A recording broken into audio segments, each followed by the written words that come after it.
Amabili indaba namuhla undunankulu uhambele isifunda uku owaseKing Cetshwayo wethule izimoto ezintsha kanti imvula enamandla idala umonakalo enkundleni yezemidlalo eDondotha.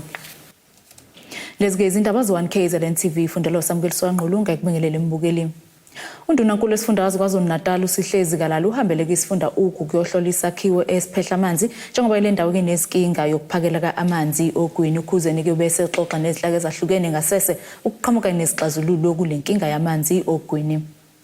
Muva kokuvakashela iziphehle zamanzi nalana kugcinwa khona amanzi, undunankulu esifundazwe usihlezi kalala uthi inkinga enkulu edala amanzi angafiki ngendlela emphakathini ukuguga wenqalasizinda neziphehle zamanzi, kodwa benza ngokusemandleni abo ukuza nezixazululo kulenkinga.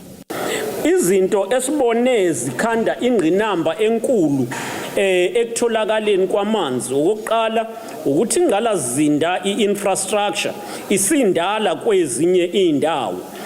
Okwesibili ukuthi kwayona infrastructure yayingakhiwe yane capacity enkulu ngendlela abantu sebebaningayo kule district. Okwesithathu ucekelwa phansi kwengqalasizinda ngenxa yobugebengu obukhona nangenxa yezidubedube esizibonile. Into ebhlungu ukuthi kule district kwashiswa ngisho ama-truck about u36 wonke awudinga umthetho ngabe athuthela abantu amanzi. Ukuze ukhulume nezinhlaka ezahlukahlukene ngasese uqinisekisa ubumbano ekulweni nalabo abangawakhokheli amanzi futhi nokuqhamuka nezindlela ezizokwenza kube lula ukulethwa kwamanzi emphakathini. Zonke ke lezi zinhlelo sizenza ngokuphuthuma, iningi lazo lizophela kuona lonyaka, kodwa ukwakha lamadamu azoba makhulu amanye azosithatha isikhathi kuze kufike ko2024. Kodwa inhlelo esinazo zithi bonke abantu abathole amanzi. Iikim ezikhona sizozivuselela ngokusheshsha ze abantu bathola amanzi. Ezindabeni zo1KZNTV kube uSgananda ogwini. Imeya umasipala wesifunda iKing Cetshwayo nyakatho wesifundazwe KwaZulu-Natal uThamintuli uthi ukwethula kwezimoto Ezingamashumi ezintsha kuzosiza kakhulu ukulekelela ukulethwa kwentuthuko emphakathini. Ekhuluma ke nethimba lezindaba lo1KZNTV uNtuli ngenkathi kwamukelwa lezi izimoto ezintsha zakwa Isuzu uveze ukuthi ke izimoto ezizotholakala zesendaweni engafanele labo bashayeli ke bazothathelwa izinyathelo ezinqala. Imeya umasipala wesifunda iKing Cetshwayo nyakatho nesifundazwe KwaZulu-Natal uThamintuli wedlulisela izimoto Ezingamashumi ezintsha ceke kubashayeli bezimoto kulomkhandlu. uNtuli uthi lezi imoto zohlobo lweIsuzu zizoba usizo olukhulu emphakathini waseKing Cetshwayo ukuqinisekisa ukuthi intuthuko iyafinyelela emphakathini.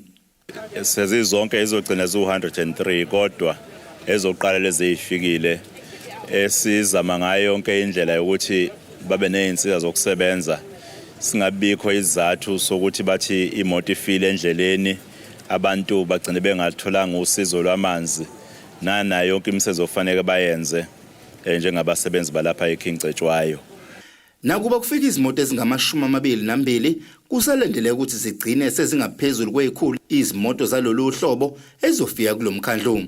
Ekhuluma nabezindaba uNtuli uveze ukuthi abashayeli bazotholakala benza okungafanele ngalezi imoto bazongena obishini.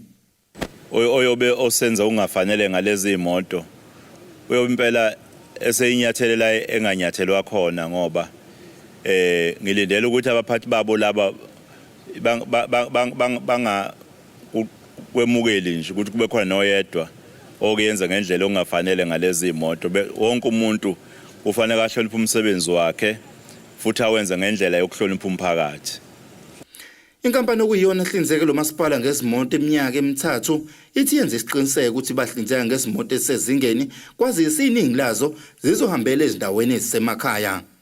Kubaleke kakhulu ukuthi silethe imoto ezintsha not used cars because ne contract njengokuthi umasipala yenzile ukuthi ibe ye 3 years, imoto within 3 years can't be that old and maintenance ne servicing yayo izobe is in good condition, which makes it easier for umasipala ukuthi aqhubeke enze umsebenzi without ukumiswa imoto ezigugile. And umasipala has been specific because imoto eziningi abazidingayo imoto ezokwazi ukuhamba ziye kwimiphakathi in the rural areas. EZINTSHA.1KZNTV kubika uThabani Maphumulo eRichards Bay.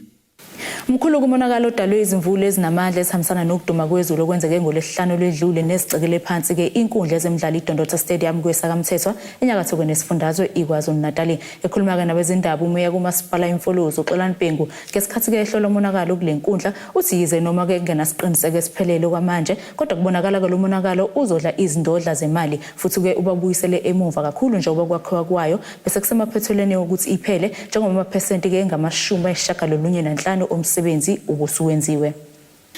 Izimvula ezinamandla kanye nokuduma kwezulu kushiyeke kudala umonakalo omkhulu njengoba ke inkundla ezemidlalo iDondotha Stadium eyakhiwe ngemali eshisiwe yonakele.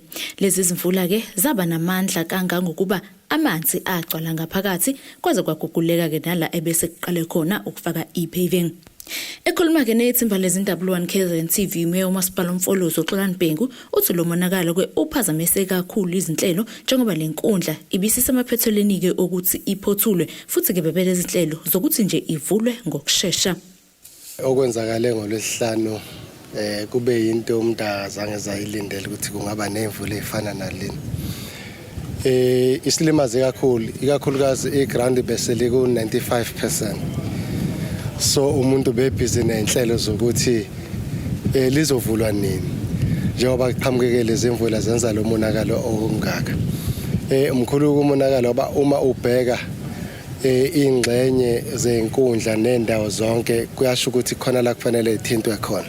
Nakuba ke kukulula ukuthi ke adalulo kamanje ukuthi ke lo monakalo uzodla imali engakanani ukuthi kuqalwe phansi ilungiswe kodwa ke izikomba ziyaveza ukuthi khona kuzoshaya kuzwe le ekhukhwini. Kuyasho ukuthi cishe kudinga ingxenye engangohafu wale ekukhandwe ngayo lokho za iground mawubuka umonakalo ngoba njengoba sibuka nje ngisho ipaving lena ngendlela ilimele ngayo kuyasho ukuthi kufanele kube khona okukhulu okwenzakalayo njengoba sibonile na engeneni laphana kwetiyela naleli limelo noma ke kukhona okunye esingekho happy ngakho esikubonayo ukuthi okunye kudinga ukuthi sisondele eduzane sixoxisane nosonkontreka ngoba uyabona lapha la kulimale khona umgwaqo ukuthi kwawona ukwakhiwa kwawo awugculisi kuyasho ukuthi ubungekho ezingeni kodwa ke sisazohlala phansi ke sixoxe nalabo ababenikeza umsebenzi ukwazi ukuthi kubonakala ukuthi yini engenzeka kodwa futhi at the same time kuyisifundo lesi ukuthi abantu mabenikezwe umsebenzi nathi njengomasipala fanele siqinisekise ukuthi siyawulandela ukuze abantu bayikhokhele ngomsebenzi esubona ukuthi uyiquality. Okwamanje ke basezingxoxweni nosonkontileka ukuthola ukuthi ke mungakanani umonakalo ungcolosi uthi ke nakuba ke izimvula ezinamandla zibe nomthelela nazo kodwa kukhona abakubonayo ongagcolisi kulesi sakhiwo bazoqhubeka ke benze uphenyo ukuthi ngakubeke osonkontileka uwenze ngendlela yini umsebenzi.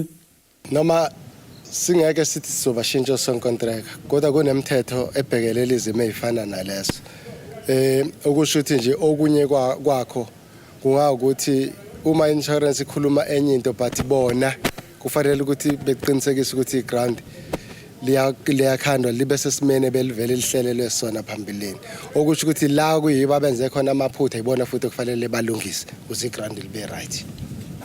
Abahlali kuward 60 eThekwini sebezwakalise ukukhathazeka kwiziphathimandla zedamu elisabalalisa amanzi iHazelmere Dam abathi ke livele livulwe amanzi aphumele emphakathini kugcwale ke imfula ngaphandle kokubazisa emasontweni amabili edlule kunetha izimvula lomphakathi usitholeke usubhekana nenkinga ngesikhathi ke kuvulelwa amanzi okuthiwa ke ebevulwa ngoba kuvikelwa ingqalasizinda yodonga eyakhiwayo kulendawo ukuze ingabhidliki.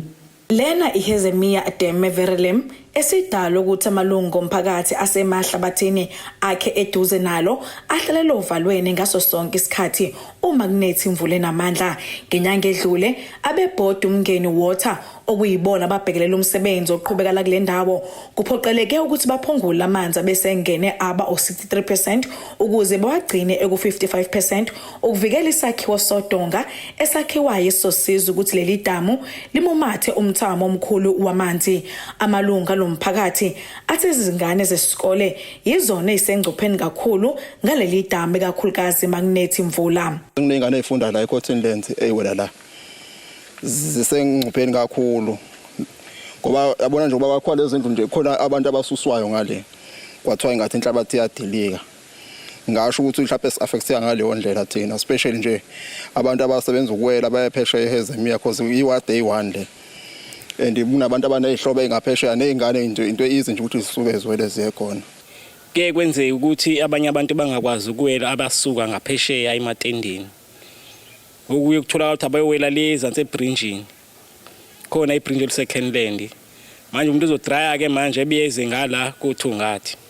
Mhlawumbe umuntu ohamba ngeenyawo akanamali ngoba imali asibinayo sonke. Okhulumela umnyango wezamanzi kuzwelonke uSputnik Ratawu uthi kwakhwa kodonga kuyaqhubeka balindele ukuthi umsebenzi uphothulwe ngoDisemba kulonyaka. The work on the project to raise the Hazelmere dam wall in KwaZulu-Natal is ongoing. The contractor is on site and we are looking at a completion date of December 2022. That means that if we're all things being equal, when that completion date arrives, we would have been able to raise the dam wall to increase the capacity of the dam. Oyisikhulu lesiphezulu emngeni water uShemi Herichenda uvumile ukuthi akhona amanzi abawaphungula leli damu ukuvikela ubungozi obabungenzeka kwimize yakhe eduze nalo. Waphindwa waxwayisa umphakathi ngokuthi uhlelo olufuzwe lolu lusazokwenzeka uma kufika imvula enamandla. As we speak, the level of the dam is in the region about 53%. A total of 11,600 megalitres of water was released in that period. We just need to caution people that releases will be done again if it rains and if the dam gets to the level of being in the 60s. Ngokombiko wabomngeni baveza ukuthi kwakhwa kololu donga kwaqala ngonyaka wango-2015 kanti kwakumele kuphothulwe ngo-2017 kwama ngezinqinamba ezidinga ukuba zichazwe umnyango wezamanzi baveza nokuthi osonkontileka banyamalala wama umsebenzi babuyela ngoNovemba wangonyaka odlule.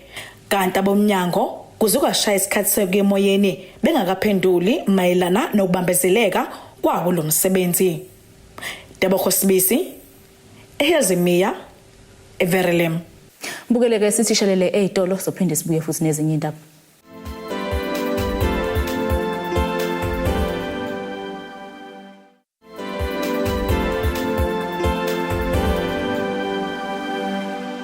Usamkelileke umndeni isigwebo sobesifazane obesolwa ngokwakha itulo lokubulala indodana yakhe nokubuya ukuthi ke wayefuna imali yomshwalense ngayo. Inkantolo enkulu kweMgungundlovu igwebeke uziningizama iminyaka yama-20 ebhadla ejele ngokwakha ke itulo lokuthi ke abulala indodana yakhe uAsanda Nzama ngonyaka ofile. Kanti kabanye ababandekenyayo kuleli icala bazobuyela ke enkantolo yaseKempton mhla zili-14 kuNhlolanja lonyaka.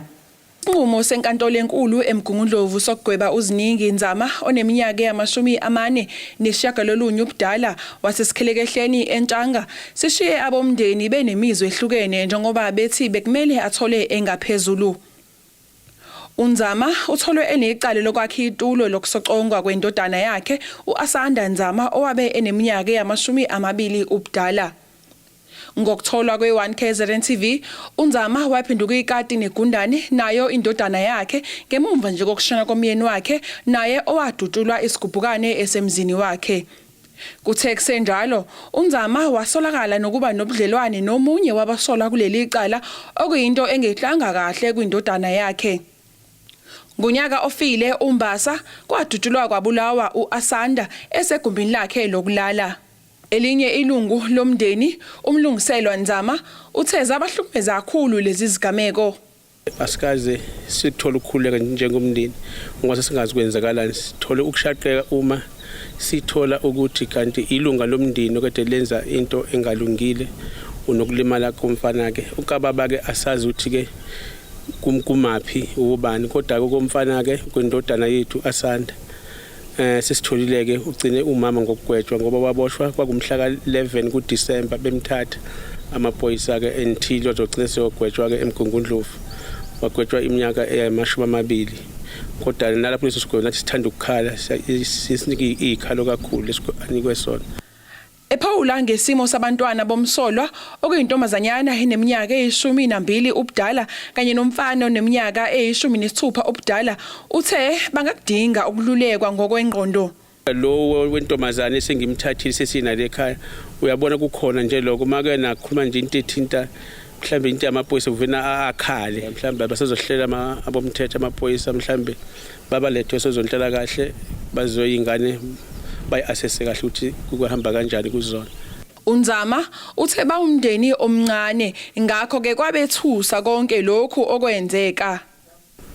Ekhaya esesele umina nodadewethu ngilamayo ekhaya sasiwu4 okukhona ekhaya ngathi abakhona manje bomndeni omamncane ababili nobamncane noaunt asiyona ifamily enkulu siyifamily nje encane engenabo abantu abaningi. Inkinga enkulu iyona kade isithusa kakhulu ngoba singazi ukuthi kwenzakalani emndenini lokho nje kusithusa kakhulu ukuthi yini enzakalayo. Ezindabeni ze1KZNTV kubika uAnda Dube esikhelekehleni entshanga ngaphandle kwaseThekwini. Lithembisa ukukhuculula idolobha umgungundlovu iphini lemeya kumasipala umsunduzi umxolisi Mkhize njengoba ke ethatha isikhathi wayohlola isimo sengqalasizinda yedolobha. Umkhize ukuthi bazimisele ngokuthi baqinisekise ukuthi umonakalo wadalwa izikhukhula awuphindike wenzeke uthi ke bazonxusa nabadayisa emgaqweni ngoba babambe iqhaza ngokuthi bengalahli emgaqweni kana abanikazi mamabhilidi asemadala ukuthi ke bawalungise ngokusheshsha. Umkhize kusho lokho ngesikhathi ke hamba nezithimba enkabeni yedolobha. Iphini lemeya kumasipala umsunduzi umxolisi Mkhize uthebenza lo msebenzi wokuhlola ingqalasizinda yedolobha ukuze bezohlanganisa umbiko abazowuthula phambi kwekomiti labo elizohlala amaduze. Uthe lokhu bakwenze ngoba befuna isiqiniseko sokuthi kuphi lapho kumele balungise khona ukugwema umonakalo.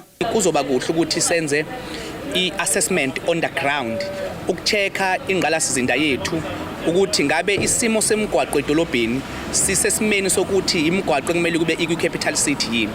Sibheke i-drainage system yethu ukuthi i-drainage system yethu kungabe isesesimeni yini ukuthi uma kufika izimvula njengoba sibonile ngoDisemba ukuthi kuye kwafika imvula ingakho kubaleka sihambe siyokuchecka njengamanje. So sikwazi ukuchecka ama traffic lights ethu ukuthi ngabe ayasebenza efficiently yini ngendlela yokuthi siyi-capital city i-flow of traffic ibaningi ngezinye zezikhathi. Mayelana nodaba lwabadayisi basemgaqweni uMkhize uthe lukhona uhlelo abanalo kodwa ke kumele nabo basebenzisane kanye nabo. Ingqinamba esiba nayo kunabantu bethu bakithi abamnyama abavela kulamazwe ase-Afrika okuyizwe lethu icontinent yethu abakhona. Abanye babo sibathola bedayisa ezindaweni ezingavumelekile ukuthi ungadayisa kusona. Ezinye izinto esifike sazithuka sahlangana nazo izolo kade sihambela senza le assessment ukuthola ukuthi kunabantu abadayisa emgaqweni endaweni engakulungele ukuthi ngadayiselwa kuyona. Ngifuna ukwenza isibonelo practical entweni engiyibonile izolo. Uthola ukuthi badayisa umbila bathatha amakhasi ombila bawafaka lapha kwi-drain bathathe amalahle akade bosa ngawo umbila bawafake lapha kwi-drain. At the end of the day uma sekufika imvula i-drain isiblockile iblockwe obani i-drain iblockwe yibona labantu abakhona lapha. Umkhize uthe amabhilidi kumele atshengise ukuthi asenhloko idolobha yesifundazwe. Amabhilidi asedolobheni lethu kumele akhombisa ukuthi asedolobheni idolobha eliyinhloko dolobha yesifundazwe kwaZulu-Natal. So kubalekile kakhulu ukuthi kubanikazi bamabhilidi bakwazi ukuthi amabhilidi awo bawenze abe sesimeni. Njenge council sisazokuhlala sidingide sibheke kuma bylaws ukuthi athini kuma bylaws ngabantu abaneglecta izakhiwo zabo because ekugcineni kuzomela uma sithatha i-decision kusithatha i-decision in with i-policies nayo. Ezindabeni ze1KZNTV kubika uAnda Dube emgungundlovu. Imeya umasipala inkandla enyakatho nesifundazwe kwaZulu-Natal uMbhekiseni Biyela uthi ke uhlelo lokuklomelisa intsha ephasa umatikuletsheni ngemali yokubhalisa kwizikhungo zemfundo ephakeme kubalulekile ukwazise lentsha ikusasa futhi ke izobuya izothuthukisa indawo yasenkandla. Ekhuluma ke nezimba lezindaba lu1KZNTV Biyela uveze ukuthi ke kusukela kwaqala lolu hlelo luthela ke izithelo ezinhle. Lesi isikhathi esinzima kubafundi abaningi abasuke bephase umatikuletsheni sebeya ezikhungweni zemfundo ephakeme, abanye basuke beswele nemali yokubhalisa njoba iningi lisuka kwimindeni eswele. Umasipala waseNkandla uqhubekile nohlelo lawo lokukomelisa labo bafundi abaphase ngamalengiso ngokuthi ubanike ama-laptop kanye nemali yokubhalisa ezikhungweni zemfundo ephakeme. Imeya lomasipala uMbhekiseni Biyela uthi lokhu kuzosiza kakhulu indawo yaseNkandla ngomuso. Abafundi umsakazi bazohlomula ikakhulukazi i-top 10 yethu bazobe becosha ama-laptop sizobalekelela abafundi sizobalekelela ekuthini baregister ema-university cishe inani lonke labafundi ebebefakile sizobasiza umsakazi ukuthi bakwazi ukuregister bese bethi bangaphakathi bese bekwazi ukusizakala ngokucosha u-NSFAS. Kusukela lolu hlelo lwaqala luthele izithelo ezinhle njengoba kunenqwaba yentsha esiyiphumelele. Kanti kulomcimbi akugcinanga ngokukonyiswa kwabafundi kodwa kuphinde kwachonywa nezikole kanye nothisha abenze kahle kwimphumela kamatikuletsheni. Umakhelwane wami nje owayesiziwe wakhidle ngakanani manje ingane yakhe yayisiziwe isizwe lomkhandlu. Siyabalandelela uyabuka ukuthi miningi imizi ephumile ebheni ukusizwa lomkhandlu ngalolu hlelo esinalo. Abanye babafundi abakonyelisiwe bathi nakuba bekunzima kodwa ukusebenza ngokusikhandla ikona okubayise empumelelweni. Ngijabule kakhulu njengoba ngizolokhu ngizoqala uhambo lwami kwi-university. Ngibonga othisha bami esikoleni abangifundisile nangakho konke abangenzele khona. Ngiyabonga. Ngijabule kakhulu ukuthola nje lezi zinto namhlanje after i-hard work engiyiphuthile nje ezifundweni zami zesikole bengenza ucommerce. So manje ngijabule kakhulu nje ukuthi sengizokwazi ukuthi ngiyowenza i-BCom accounting e-UKZN ngoba ngithathiwe manje. So ukufaka nje hard work, respect nje ukuhlonipha othisha yabo konke kuzohamba kahle. EZINTSHA.1KZNTV kubika ukuthi abantu maphumulo eNkandla. Bukelela siphinde sithishelele ezitolo siyabuya futhi.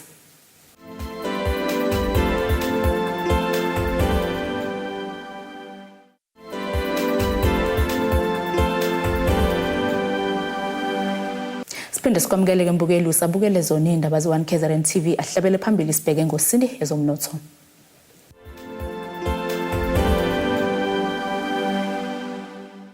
Irandi lu-15.26 maqhathaniswa nedola laseMelika libe u-20.58 maqhathaniswa nopondo waseBritain libe u-17.18 maqhathaniswa ne-euro yase-Europe igolide lona libe $1,805.71 i-ounce kuthuwele ongahluziwe wona ube u-$90.30 umphongolo. Bukeleke sibheke engosini yezemidlalo.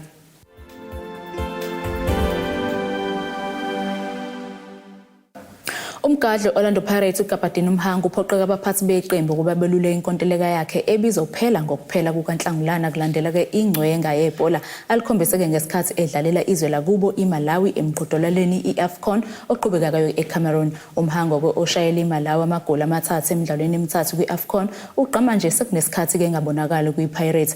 Kuzokhumbuleka ukuthi uKapateni uke wahlabana ngeLeslie Manyathela Golden Boots kwiPSL ngonyaka ka2020 igoli ke alishaya bedlala neTunisia lisethubeni ke lokuvotelwa libe ngelivelele kwiAFCON yalonyaka kanti futhi ke sekuvele ukuthi ke kunamaqembu amaningi abuza ngaye kwimanager yakhe uMike Makap. uMike Makap ukuqinisekisile ukulula kwinkontileka kaMhango konyaka ke nje owodwa kwezikaMagebula.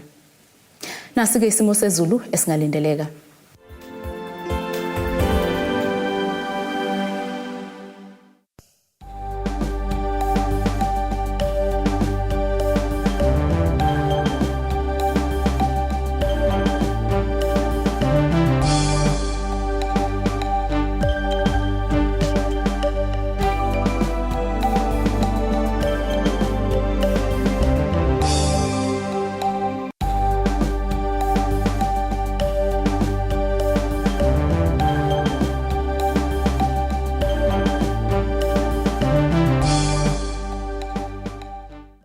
Bukeleke ilezi bengikuphathele zona osuku namhlanje mina nawe sihlangane futhi ngesikhathi esilandelayo sale kahle emakhaya.